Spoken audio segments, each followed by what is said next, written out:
Abra sua Bíblia aí, por gentileza, lá em Lucas, capítulo de número 10. Lucas, capítulo de número 10, eu quero ler com você o verso 14, 15, 16 e 17. Lucas, capítulo 10, a partir do verso de número 14. Do 14 ao 17, nós vamos ler.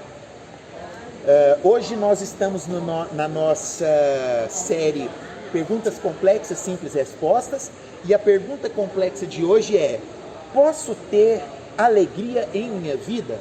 Essa é a pergunta que nós vamos, sob a graça de Deus, tentar respondê-la. Diz assim o Evangelho de Lucas, capítulo 10, versículo 14.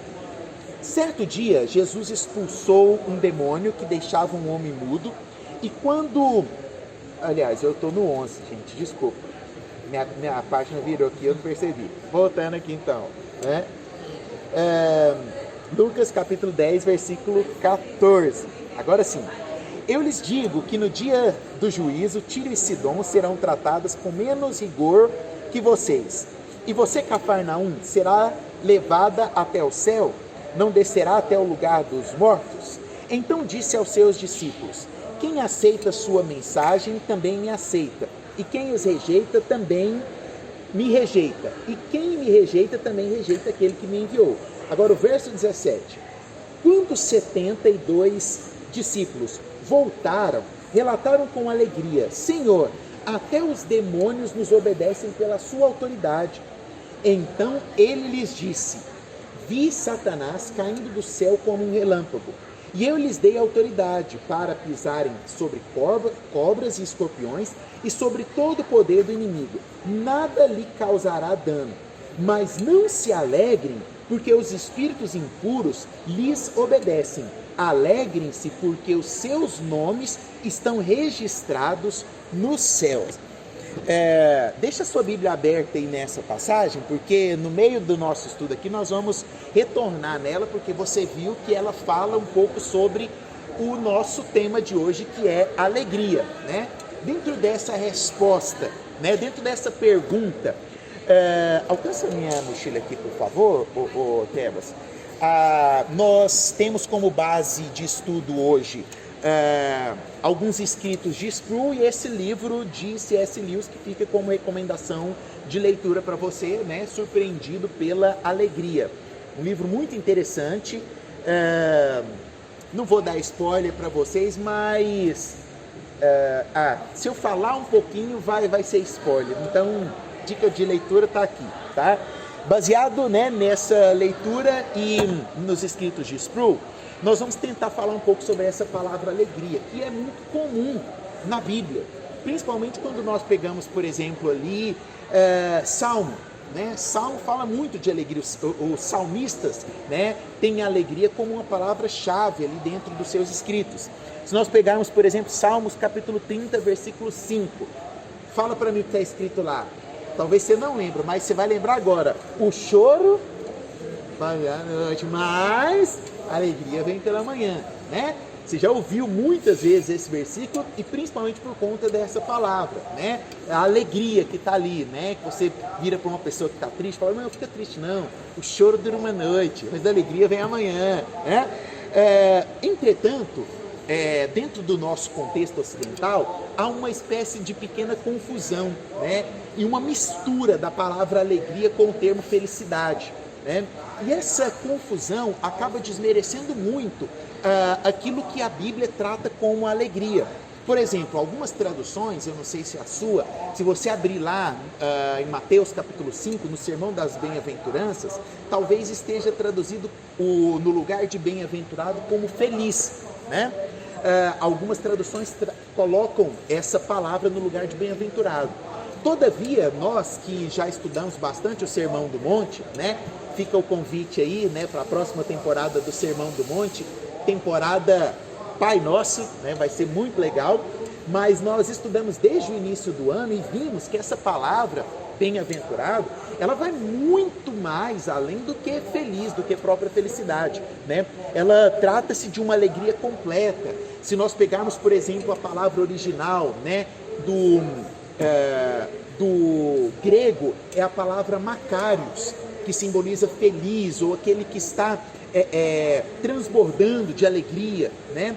Entretanto, quando nós estudamos e a gente analisa a fundo lá o Sermão do Monte, a gente vai ver que bem-aventurado lá, Jesus estava possivelmente proferindo aquele sermão, não no grego, mas no aramaico. E no aramaico, o termo que Jesus utilizou é o ashré, que vem do radical ashru, que significa caminhar, andar. Então, quando nós olhamos como um todo o termo bem-aventurança, ele é muito mais do que só aquele que está feliz, sorrindo para as paredes, né? O termo bem-aventurança é aquele que tem uma alegria completa, que o faz caminhar, mesmo diante das adversidades e das lágrimas que muitas vezes correm no nosso rosto. Talvez aqui nós poderíamos responder a pergunta de hoje, né? Mas seria muito basal, vamos aprofundar um pouco mais. A palavra alegria, quando nós olhamos no Novo Testamento, e aí nós vamos pegar alguns escritos, por exemplo, de Paulo, dentro do Novo Testamento, a alegria ela é colocada como um imperativo. E esse imperativo é como se o autor, né, e eu vou citar muito Paulo dentro desse contexto, estivesse dizendo, olha, você tem que ser feliz. É obrigação do cristão expressar alegria. É um dever do cristão não expressar apenas uma felicidade superficial, mas uma alegria verdadeira. Todo cristão ele deve expressar alegria na sua vida. E aí vem a pergunta, né? Você consegue estar alegre todo dia? Talvez, né, nós estamos falando aqui de alegria, você saiu lá da sua casa, deixou sua casa de perna para o ar, né? Chegou aqui chateado por conta da semana que você teve, né? Preocupado com as coisas que você tem suportado, né? Talvez você entrou aqui totalmente chateado e vai falar assim, como que eu vou expressar alegria hoje aqui? De fato, não é todo dia que nós estamos sorrindo para a parede. E a tristeza faz parte da nossa vida. Você fala assim, não, mas peraí, pastor, decide, né? É alegria ou é tristeza? Nós vamos chegar lá. A tristeza, ela está diante de nós. E o próprio Jesus já disse isso, que nós teríamos lágrimas. O próprio Jesus, lá no Sermão das Bem-aventuranças, já disse que bem-aventurados são os que choram. É muito interessante porque o cristianismo, ele vive sobre um eterno paradoxo. Paradoxo, não contradição. Quando Jesus fala que bem-aventurado, né, é aquele que chora, aquele que não entende o termo original, por exemplo, vai falar assim, a Bíblia está se contradizendo. Não, a Bíblia está estabelecendo um antinome, um paradoxo aqui, porque nós precisamos entender o que é o bem-aventurado e o porquê que Jesus está dizendo que algumas vezes nós vamos chorar. De fato, nós vamos chorar. Mas mesmo quando nós estivermos chorando, mesmo quando as lágrimas estiverem escorrendo do nosso rosto, mesmo quando as dificuldades estiverem todas batendo na nossa porta, nós como cristão temos o dever de expressar a alegria. Você fala, como, pastor? Isso é muito difícil, então significa que eu não sou cristão. Porque quando eu estou chateado, eu estou chateado mesmo. Eu chuto o pau da barraca, né? Quando eu estou grilado, todo mundo percebe que eu estou grilado ao meu redor. Então, nós precisamos compreender que e isso faz parte de uma verdadeira conversão. O que fundamenta a alegria da nossa vida não está no mundo que nós vivemos, mas no mundo vindouro. E quando, como cristãos, nós aprendemos a enxergar em primeiro lugar o que nos espera do que o que nós estamos vivendo, nós conseguimos ter alegria em nossas vidas. Nós conseguimos respirar e falar, de fato, eu posso estar passando pela dificuldade que for, pela tristeza que for, mas eu consigo vislumbrar que ainda existe alegria para a minha vida. Filipenses é considerada como a carta ou a epístola da alegria. É a carta mais alegre que tem na Bíblia, é considerada a carta de Filipenses. Lá no capítulo 4, versículo 4, o apóstolo Paulo, ele faz exatamente o imperativo que eu disse para você. O apóstolo Paulo fala assim, olha, alegrai-vos sempre no Senhor. Aí vem uma vírgula, e ele continua, outra vez vos digo, alegrai-vos.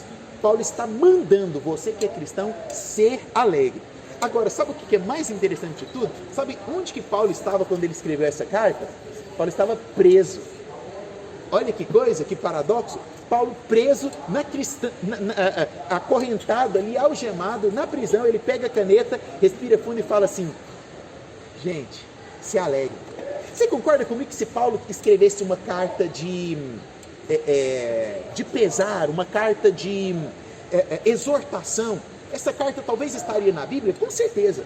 Paulo poderia estar escrevendo: olha gente, eu estou aqui sofrendo, sabe? Vocês também vão sofrer, fica firme aí, tal. A gente estaria estudando essa carta de Paulo hoje.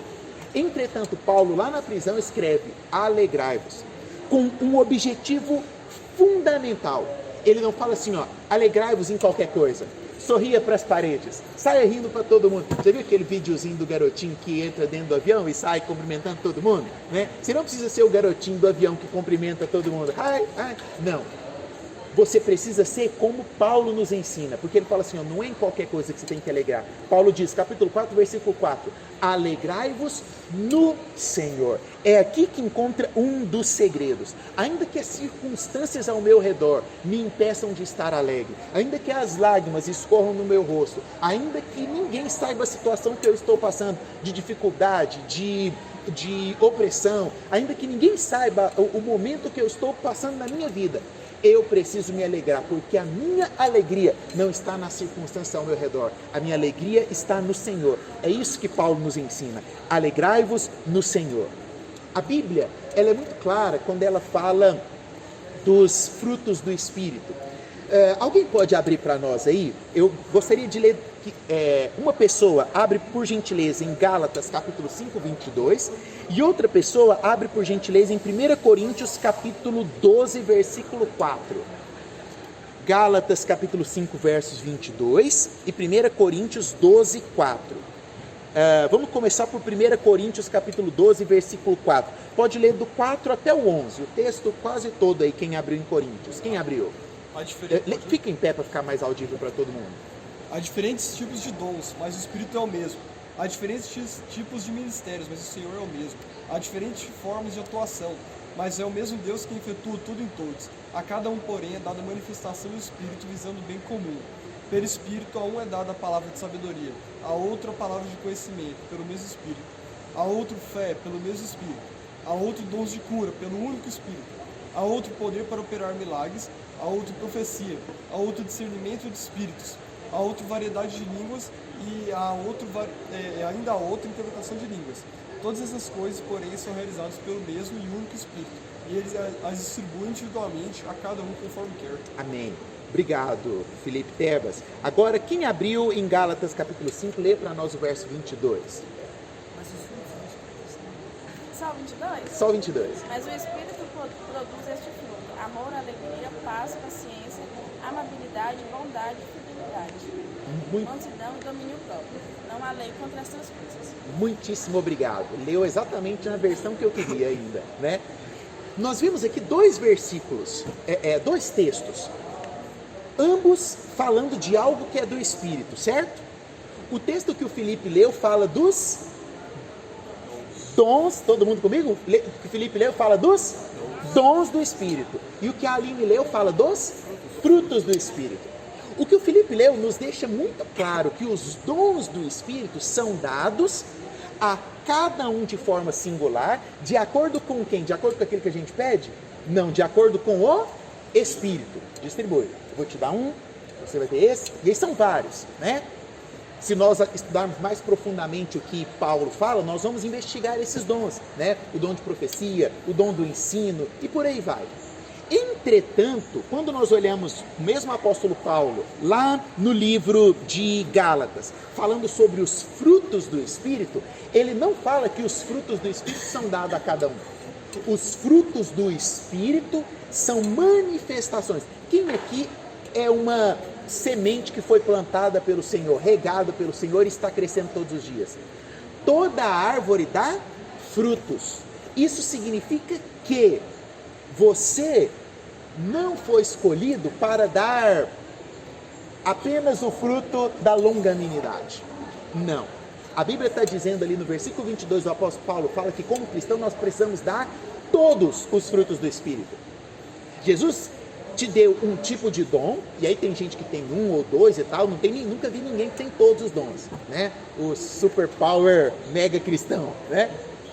E eu também não conheci ninguém que ainda conseguiu expressar todos os frutos do Espírito. Mas é dever de todo cristão dar todos os frutos do Espírito. E qual é o segundo fruto do Espírito que a Aline leu? Alegria. Tinha um discípulo, acho que o Caian vai lembrar dele, lá na igreja onde eu fui consagrado a pastor. E ele chegava, toda vez que a gente tinha um ensaio, né, antes do culto, e aí ele chegava, sentava, ele ia para o ensaio. E ele era um cara muito gente boa. Quem conheceu ele de perto, muito legal. Muito. Mas ele entrava na igreja, ele chegava com a expressão fechada, sentado. Aí eu dizia lá, e aí, Gustavo, tudo bem? Tô joia e tal. Mas ele, sabe, ele chegava a se olhar para bicho, tá mal, aconteceu alguma coisa. Mas não era porque ele nasceu daquele jeito. E aí um dia eu cheguei para ele e falei assim, Gustavo, você tá chateado? Não, você tá triste? Não. Então por que sua expressão tá fechada desse jeito? Você tem o fruto do Espírito, você tem alegria, você tem que sorrir. E aí virou uma piada no nosso meio, mas foi algo que mudou a vida dele. Porque ele chegava na igreja, ele começou a chegar na igreja e cumprimentar as pessoas sorrindo. E as pessoas falavam assim, o que aconteceu com o Gustavo? Nada. Ele sempre foi aquilo, mas ele não expressava. Nós precisamos expressar o fruto do Espírito. E o fruto do Espírito, que é a alegria, é dever nosso de expressar. Voltando lá em Filipenses, o apóstolo Paulo ele vai falar que existe um grande inimigo da alegria. Não sei se lá na sua igreja você já participou da peça O Ladrão da Alegria. Alguém já fez? Toda igreja pequena já teve essa peça, né? Que viu o diabo roubar a alegria da criança. Vocês não lembram, não? Não, não, tem que encenar essa peça para apresentar. A criança chega com os brinquedos, aí vem o diabo lá e rouba os brinquedos e tal. Aí vai deixando ela triste. Até que não tem mais brinquedo, aí alguém chega e prega pra ela. Aí ela fica lá, aí o diabo volta. Quando o diabo volta, ele não acha mais brinquedo para roubar. Aí ele não acha. O que aconteceu? Eu tenho o maior presente do mundo, é Jesus, meu coração. Essa peça toda igreja já fez ela, né?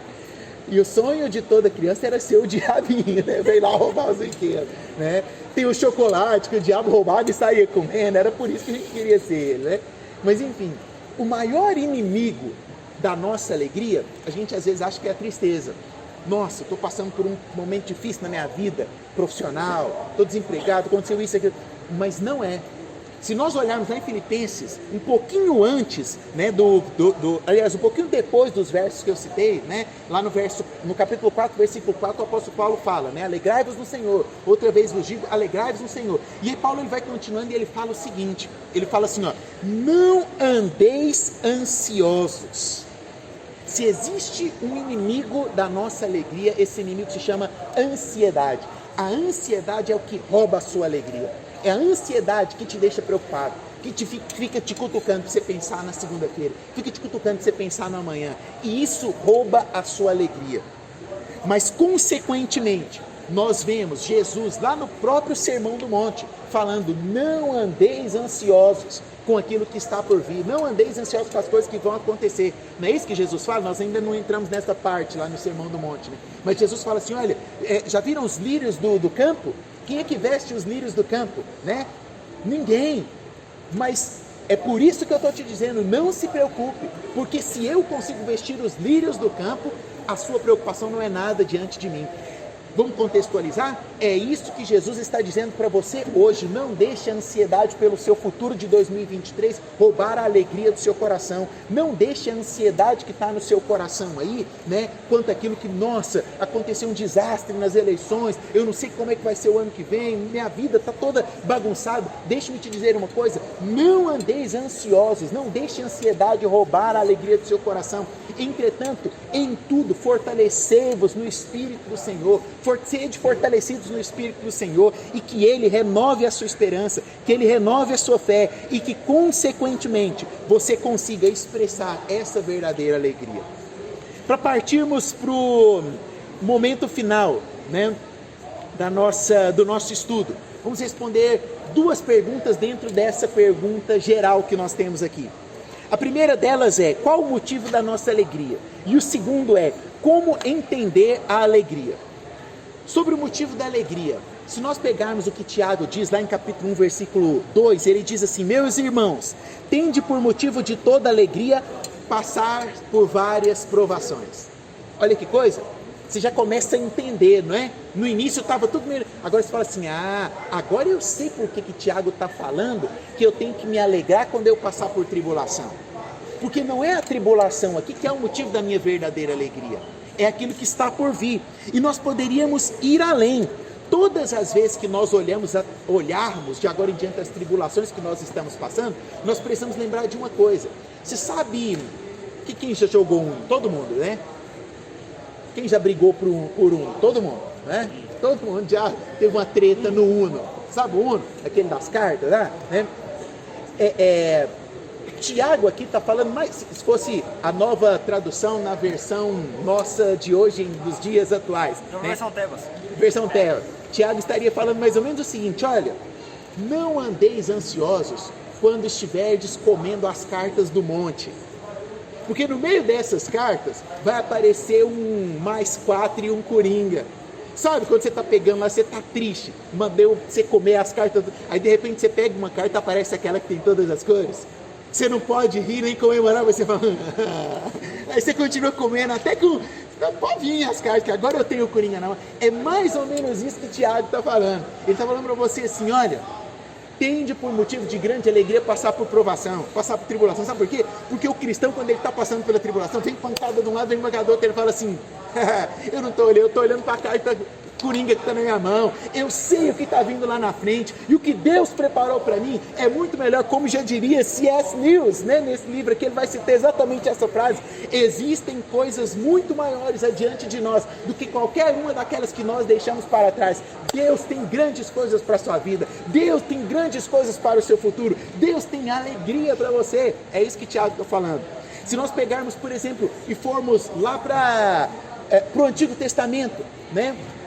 No Antigo Testamento nós temos Abacuque preocupado com aquilo que estava acontecendo com Israel.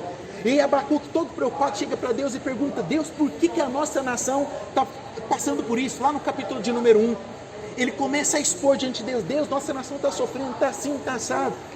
Por que isso tudo está acontecendo? Aí de repente no final do capítulo 2, para o início do capítulo 3, vem uma resposta de Deus. E aí ele fala assim, ouvi a resposta de Deus e meus joelhos estremeceram. A resposta de Deus veio sobre... antes do capítulo 3, no versículo 2, né, ele fala assim, colocarei-me de vigia, vou para a torre de vigia, para buscar a Deus a resposta às minhas orações. Aí no capítulo 3, ele ouve o Senhor, a perna dele fica tremendo de medo, e surge uma frase que talvez é a frase mais famosa no Novo Testamento. E a mais utilizada pelos reformadores na Reforma Protestante, como Lutero, por exemplo, lá em 1517. O justo viverá pela fé. Deus fala isso para ele. O justo viverá pela fé. E aí, de repente, Abacuque cai na realidade e fala, opa, eu entendi aquilo que Deus está falando, não precisa nem minha perna tremer mais. Eu sei. E aí ele vem no texto talvez mais fenomenal do Antigo Testamento sobre fé e esperança. Ainda que a videira não floresça, ainda que não haja fruto na vide, ainda que o fruto da oliveira minta, mesmo assim eu me alegrarei no Senhor. Abacuque entendeu, ele entendeu que diante de todas as dificuldades dessa terra, diante de todos os problemas, diante de toda a dificuldade do Brasil, que vai do Tite escalar o Fred no meio de campo da seleção até a urna eletrônica, dentro de todos esses aspectos, Deus continua sendo o Senhor. E isso não pode me impedir de me alegrar nele. Qual é o motivo verdadeiro da nossa alegria?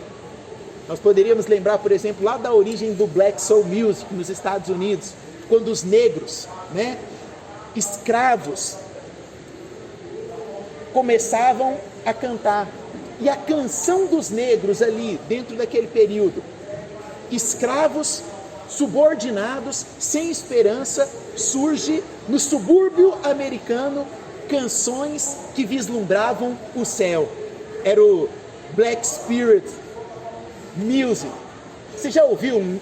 Lembra lá que dia foi? Semana passada eu fui lá no YouTube para fazer sabe aquele negócio de boas lembranças da infância, sabe? Tipo sessão da tarde, né? Eu fui lá no YouTube e digitei assim, o Happy Day filme, como é que é o nome dela? Eu coloquei lá, o Happy Day filme sessão da tarde vai aparecer, né? O Happy Day. Lembra desse? Vocês não lembram, não é da época de vocês não. Tinha um filme, há muito tempo atrás, que tinha uma mulher que ela fingiu que ela era freira, sabe? Era mentira. Mas aí ela fez uma revolução lá com as crianças. E aí a última parte do filme é ela cantando o Happy Day com as crianças. O Happy Day. E aquele estilo vai contagiando todo mundo. De repente você vê todo mundo. A música negra americana surgiu debaixo de uma opressão. Todo mundo estava sofrendo. Todo mundo passando por problemas. Os negros eram escravos e eles estavam cantando lá. O Happy Day. Ou então, Don't be worried, be happy, né? Durante as nossas maiores provações e mesmo no meio das nossas maiores dificuldades, existirá sempre motivo para alegria no nosso coração. De onde vem ou qual é o motivo da nossa alegria? Um apenas. Por último, como entender a alegria? Romanos capítulo 12, versículo de número 15, Paulo fala assim: alegrai com os que se alegram e chorai com os que choram. Você viu tanto de versículo que tem, seja no Novo Testamento, e Paulo está, mais uma vez, Paulo está colocando no imperativo. O que Paulo está dizendo? Alegrai-vos com os que se alegram, chorai com os que choram. Aí nós temos mais uma vez um paradoxo. Você fala assim, e aí, pastor, a Bíblia está mandando eu alegrar ou eu chorar? Detalhe, os dois. Só que a sua alegria tem que ser com aqueles que se alegram e o seu choro tem que ser com os que choram. E muitas vezes nós invertemos o processo. De vez em quando é até fácil chorar com... Nós invertemos o processo, né? O time do fulano de tal perdeu a Libertadores e ele está lá triste, vai lá comentar, né? O mais difícil de tudo é alegrar com os que se alegram. Aí é uma dificuldade, porque de vez em quando, né, o pai do seu amigo falece. Não vou nem falar do seu amigo. Você tem uma pessoa que não dá muito bem com você, um vizinho seu que não dá muito bem com você. O pai dele falece. Você tem coragem de sorrir? Não. No mínimo você vai lá desejar, né, os pêsames para ele. Quando a gente vê alguma pessoa triste, comove o nosso coração. Agora, quando a gente vê uma pessoa alegre, isso também comove o nosso coração. Você olha para o cara alegre, passei no concurso que eu queria, vou ganhar 20 mil reais. Você dá aquela olhada, já está, nem assumiu a vaga ainda, já está se achando, né? O outro lá passou no vestibular, era uma vaga para 10 mil concorrentes. O cara comemora nas redes sociais, você está todo se achando só porque passou. Ainda nem começou o curso e já está vestindo jaleco de doutor, né? A Bíblia nos ensina e nos dá dois imperativos: alegrar com aqueles que se alegram e chorar com aqueles que choram. É por isso que é difícil entender a alegria. E como que nós precisamos entender a alegria? Seguindo o princípio de Jesus. Qual que é o princípio da alegria? O que a alegria envolve? 3 coisas. A alegria envolve Jesus, o próximo e eu. Exatamente nesta sequência, que foi a sequência que Jesus ensinou. Jesus, quando ele veio aqui, ele transformou, para que nós hoje pudéssemos sorrir, ele derramou lágrimas. Quando Jesus esteve aqui, em momento algum, ele pensou nele em primeiro lugar. Muitas vezes nós pensamos que meu próximo e Jesus, ou invertemos a situação. Não. Primeira coisa é Jesus. Segundo, o meu próximo. E terceiro, pensar em mim mesmo. E é por isso que é difícil muitas vezes se alegrar. Porque nós invertemos o processo. Nós não somos como Jesus, que suportou e que deu o verdadeiro exemplo, praticando a verdadeira alegria. Qual era a verdadeira alegria de Jesus? Ver as pessoas felizes. Ver os seus discípulos alegres. Essa é a nossa verdadeira alegria. Alegrar pelo motivo da pessoa que está aí do nosso lado. Vira para a pessoa que está do seu lado e fala para ela: a sua alegria será a minha alegria. Tá muito fácil, casalzinho aqui. É lógico, vira pra lá e você vira pra lá. Sua alegria minha é lógico. Seu casamento, eu vou ficar muito alegre. Que eu vou estar lá, né? Certinho. Vira pra lá, fala pra eles e fala pra ela. Né? Para terminarmos, nós vamos voltar lá no texto que nós lemos. O texto que nós lemos lá de Lucas, capítulo 10, Jesus tinha mandado os discípulos para a grande comissão, né? Os 72 eles tinham saído para pregar. E eles voltam agora. E quando eles voltam o que a Bíblia diz? Tudo serelepezinho, né? Tudo alegre. Nossa, Jesus, estamos alegres. Aí Jesus olha, é mesmo porque os demônios nos submetem ao falarmos de você. E aí Jesus pega e dá uma latada neles. Sim ou não? Você lembra o texto? Vamos voltar aqui? Lucas capítulo 10, versículo de número... Vamos no 19 em diante, só para pegar o contexto. Diz assim, Lucas 10, 19. Eu lhes dei autoridade para pisarem sobre cobras e escorpiões, e sobre todo o poder do inimigo, e nada lhes causará dano. Aí os discípulos estavam tudo poderoso, né? Duas coisas que alegram falsamente o coração do homem: sucesso e poder. Não busque sucesso, não busque poder. Os discípulos voltaram alegres porque a viagem deles tinha sido bem sucedida. E segundo, Jesus tinha dado poder para eles. Mas a verdadeira alegria vem agora no versículo de número 20, quando Jesus diz assim: mas, porém, todavia, contudo e entretanto, não se alegrem porque os espíritos impuros lhes obedecem. Alegrem-se porque os seus nomes estão registrados nos céus. É aí que mora a nossa verdadeira alegria. A nossa verdadeira alegria não é baseada em sucesso e em poder, mas na redenção que Jesus já nos garantiu. É aí que mora a nossa verdadeira alegria.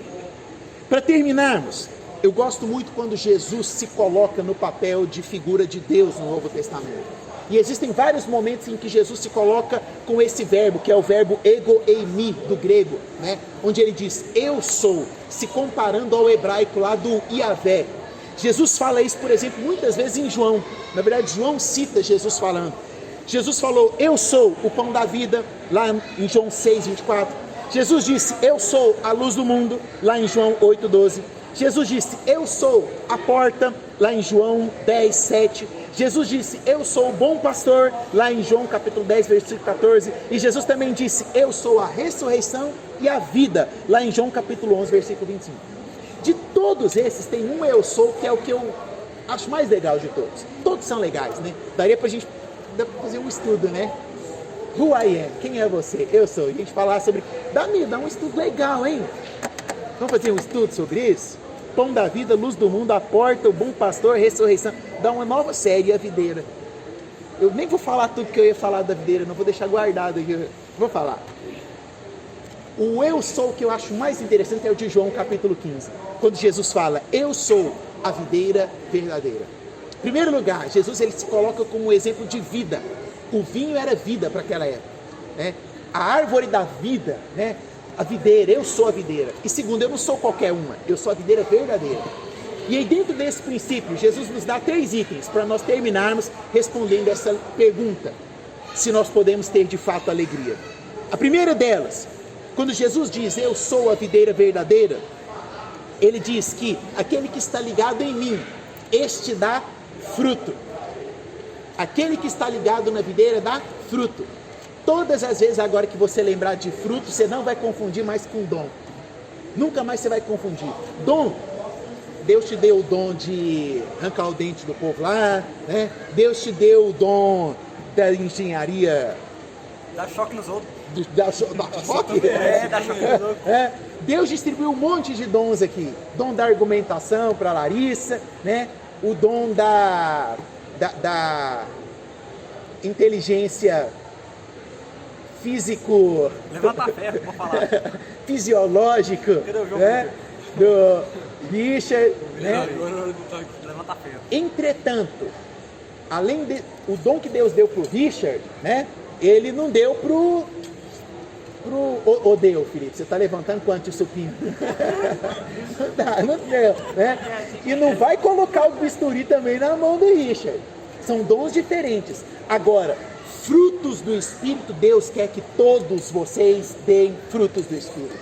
Todos. Por quê? Porque você está ligado na videira. E quem é videira? Jesus.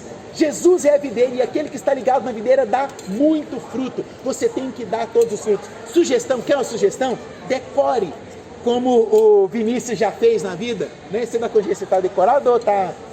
Está decorado. Gálatas capítulo 5, versículo 22 diz... Os frutos do Espírito são amor, alegria, paz, mansidão, domínio próprio, humildade, benignidade, Acho que eu já falei mansidão, domínio próprio. Mansidão foi. Já foi. Tá faltando mais um ainda. Depois quanto essas coisas não há lei. Decore Falta o... Gálatas capítulo 5, versículo 22. Todo dia você vai recitar amor, alegria, longanimidade, bondade, mansidão, domínio próprio. Qual que faltou para mim ontem? E aí você vai sair no seu dia em busca daquele que faltou. Você precisa dar frutos do Espírito. Segundo, Jesus quer que a sua alegria permaneça. Jesus não quer que a sua alegria seja uma alegria passageira. Tem muita alegria passageira nesse mundo, sim ou não? Uma garrafa, uma lata de álcool dá alegria ou não dá? Eu não sei, nunca tomei, mas deve dar, porque o pessoal fica alegre lá, mas é passageira. Um tipo de entorpecente dá alegria? Dá, mas é passageira. Ir para o estádio de futebol dá alegria? Depende de quem que é o seu time, né? Mas vai ser passageiro também. Toda alegria deste mundo sempre será passageira. Existe apenas uma alegria que é eterna. E para que eu possa ter esta alegria, eu não posso estar em outro lugar que não seja a videira. É por isso que você tem que estar aqui nesse lugar. Porque a videira verdadeira é Jesus. E quando você está ligado em Jesus, você já viu como é que a videira cresce? Né? Como é que ela vai se prendendo? Como que ela vai se amarrando nos seus próprios galhos e se estendendo? Nós estamos ligados na videira e permanecemos juntos uns com os outros para que possamos ter a verdadeira alegria. E por último, Jesus ele faz uma distinção de alegria. A alegria dele é muito diferente da nossa, mas é a alegria dele que ele nos promete quando nós estamos ligados na videira. É a alegria plena, é a alegria verdadeira. Jesus ele nos deu várias promessas. E talvez uma das maiores seja essa, de que você pode ter alegria na sua vida, independente das circunstâncias, independente das derrotas, independente das batalhas, independente das lutas. Se você estiver ligado na videira verdadeira, haverá frutos na sua vida. E os seus frutos, e aqui eu fecho, qual é o fruto da videira? A uva, que durante toda a história da humanidade foi conhecida por dar a principal e maior das bebidas da humanidade, que é o quê? O vinho, que na Bíblia significa o quê? Alegria. É aqui que está o ponto principal de todas as coisas. Você não apenas terá alegria na sua vida, mas você também dará alegria para as pessoas que estão ao seu redor. Você será motivo de alegria para os seus pais, você será motivo de alegria para o seu namorado, para a sua namorada, você será motivo de alegria para os seus filhos, você será motivo de alegria para a sua família. As pessoas que irão desejar estar perto de você, porque elas vão olhar para você e falar assim: tem algo diferente na vida daquele ali, e eu quero beber disso, eu quero ser alegre como ele. Que assim seja sobre os nossos corações e que nós possamos exercer esta, que é a verdadeira alegria, em nome de Jesus. Assim nós encerramos nesse instante para a glória do Senhor. Amém. Aproxima da pessoa que está aí do seu lado. Vamos orar juntos, clamando a Deus por alegria em nossas vidas e em nossos corações. Amém. Peça para que o Senhor gere alegria no coração do seu irmão, que ele possa, de fato, ser motivo de alegria para os vizinhos, para a família, para os filhos, para os pais. Gaste 20 segundos de oração e eu quebro o nosso silêncio com uma última intercessão. Senhor, Tu és o motivo da nossa alegria e é por isso que nós estamos aqui nessa noite, porque nós cremos, Pai, que nós podemos ter alegria em nossas vidas, independente dos problemas, independente das circunstâncias, independente das aflições. O Senhor é o nosso verdadeiro motivo de alegria, que nós possamos continuar olhando para Ti, ó Deus, almejando dia após dia a verdadeira alegria que vem do trono do Senhor. Assim nós oramos em nome de Cristo Jesus o Nazareno. Amém.